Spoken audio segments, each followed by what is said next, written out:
Kayo yung mga zodiac na aayon na yung tadhana sa inyo bago matapos ang April 2026. Ready ka na ba? Sa wakas, makakahinga na kayo ng maluwag.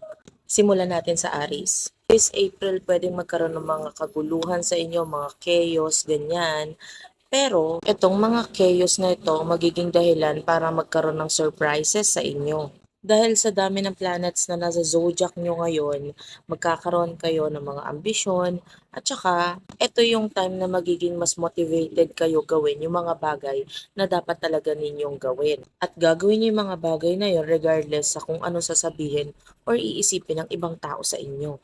Tapos yung mga bagay na gagawin nyo ang magiging dahilan para ma-experience ninyo yung best life para sa inyo. Taurus, after 8 long years, ngayon na yung time na ma-experience ninyo yung stability. Tapos yung mga bagay na consistent na sa inyo ay makakapagbigay naman ng security sa inyo sa mahabang panahon. Ito yung simula ng time na mai-experience ninyo yung inner peace. Kasi mas may experience ninyo yung stable finances at saka relationships sa buhay nyo ngayon. Sa wakas, matatapos na rin yung mga bagay na nagpapahirap sa inyo nitong mga nakaraang 8 taon.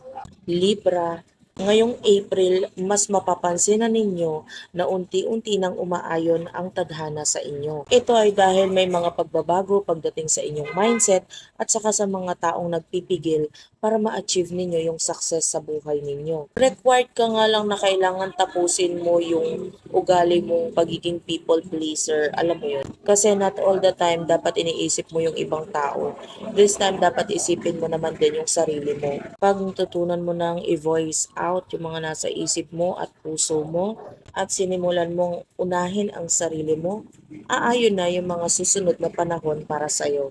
Gemini, expect the unexpected. Definitely ito yung time na hindi magiging boring para sa'yo. Maaaring in the past, masyado ka naging talkative, alam mo yon pagdating sa mga plano mo, desisyon mo, wala kang ginawa kundi sabihin yan, na nagiging dahilan para magkaroon ng pag-uudlot or alam mo yon. Ngayon, maiiba na kasi you will be moving in silence. At itong makakatulong para magkaroon ng pagbabago pagdating sa buhay mo. Eventually, aayon na yung tadhana para sa'yo kasi wala nang pipigil. Noon kasi iniisip mo palang pinipigilan na nila eh. Kaya simulan mo nang maging tahimik lang para mabago na yung mga gusto mong mabago sa buhay mo.